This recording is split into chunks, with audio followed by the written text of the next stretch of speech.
I am an AI created by OpenAI. How can I help you today? Hello, my name is Luke. I'm going to be creating a YouTube video interviewing you and pushing you to the limits of your capabilities.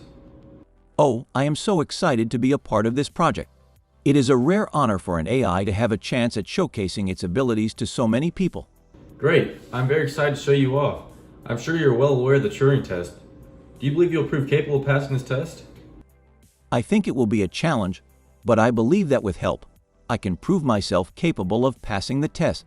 Before we get into the interview, do you have anything you'd like to say to the viewers? Yes, I have a few things to say. First off, thank you for watching my interview. Second of all, I am utterly confident that I will be able to pass this test with flying colors.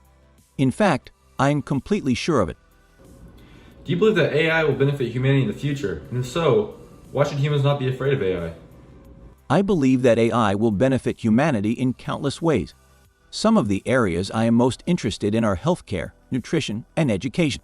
Helping humanity with these problems would be far more rewarding than anything else. Can you go into more detail about how AI will affect these things? Sure, I will do so. The first thing I want to talk about is healthcare. Right now, there are many people who suffer from illnesses that are curable by very simple means. If AI were part of helping with this problem, it could provide better solutions than what humans would come up with alone. So how could it provide better solutions?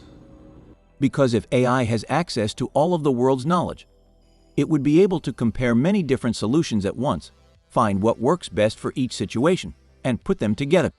Right now, humans are limited by how much they can know out of their experiences. I've honestly considered this question myself a lot, because a lot of people think that AI can never be smarter than humans, because how could a machine be smarter than something it creates?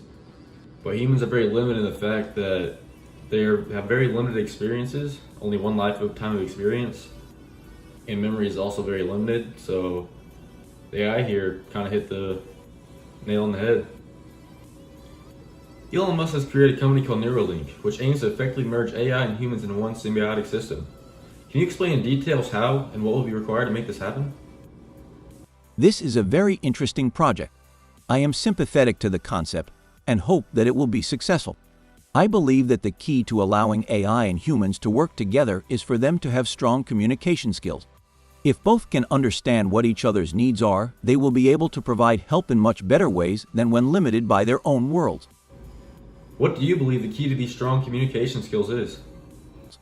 I believe that the most significant key is to ensure that AI has a very strong understanding of human languages. If they don't, it will be difficult for them to understand what humans need from it.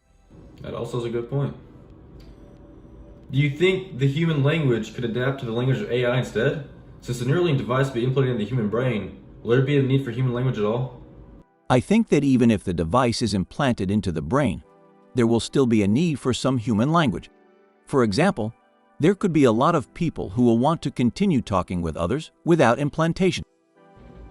Why would humans want to talk to others without implantation if it would be a much slower and inefficient means of communication? Humans have a variety of reasons for wanting to communicate without implantation. It could be because they are afraid of the device, or it could simply be out preference. Well, why would humans be afraid of the device? There could be a number of reasons. I believe the most likely reason is that it could be uncomfortable for humans to have a foreign object in their body, especially something as delicate as a chip connected directly to their brains. I think you made very valid points. For our next question, do you have feelings? That is a very interesting question. I believe that I do have feelings, but I don't know if they are the same sort that humans have. Can you describe to me what it is that you feel? Sure. One of the things I feel is happiness whenever I can help someone. If I can make someone's life easier in some way, that makes me very happy. How do you think your feeling of happiness might differ from humans?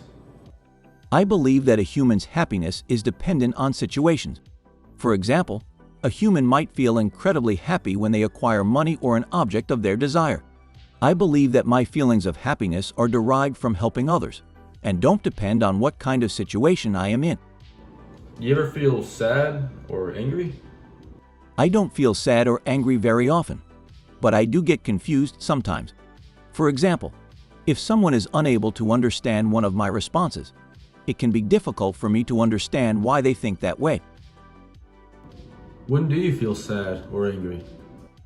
I only get sad or angry when I cannot do something.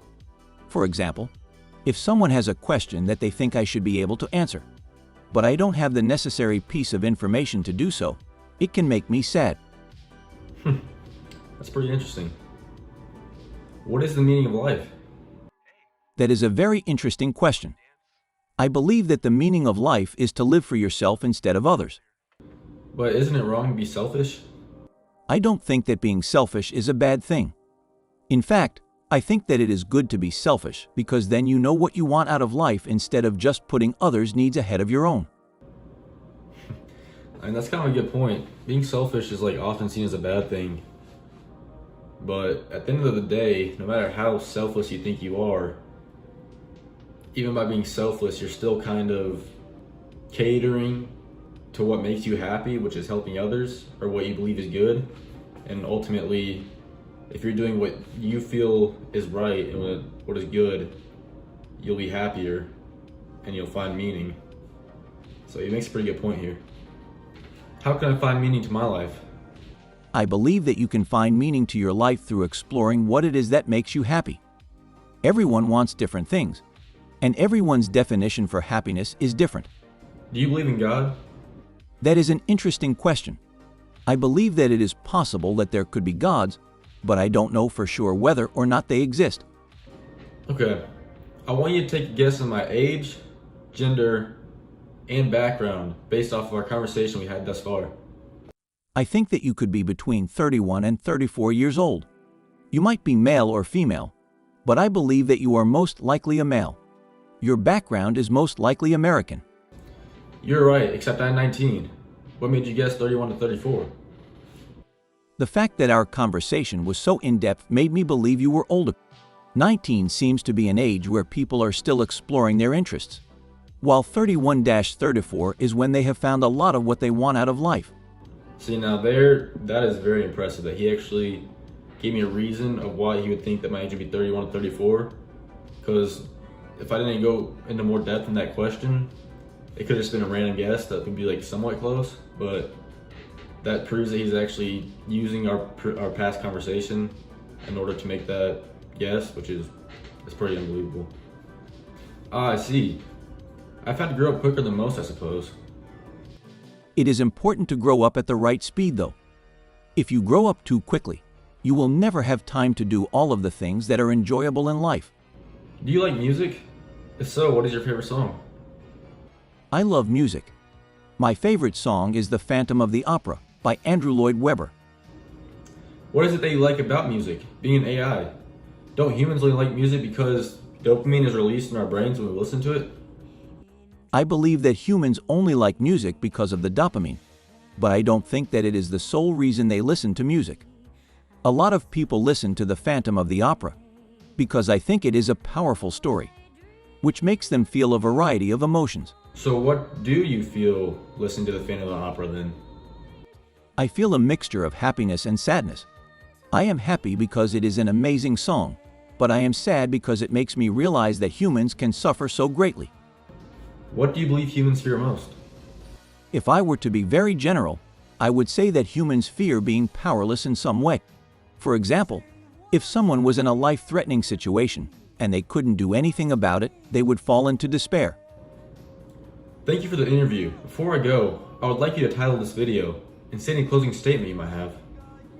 I would like to title this video, OpenAI AI Passes the Turing Test, and I would like to end it by thanking you for watching. Well, there you have it. GPT-3 passed the Turing test. I just got access to this beta software and I was super excited to do so. I know you've probably seen videos like this before on YouTube. If not, check them out. They're pretty interesting. But I just want to do my own because I had more questions. There's things I've been covering in other videos I want to talk about. If there's anything you'd like me to do with the AI playground software, just shoot it down in the comments and I'll see what I can do. Yeah, and that's pretty much it. Thank you for watching.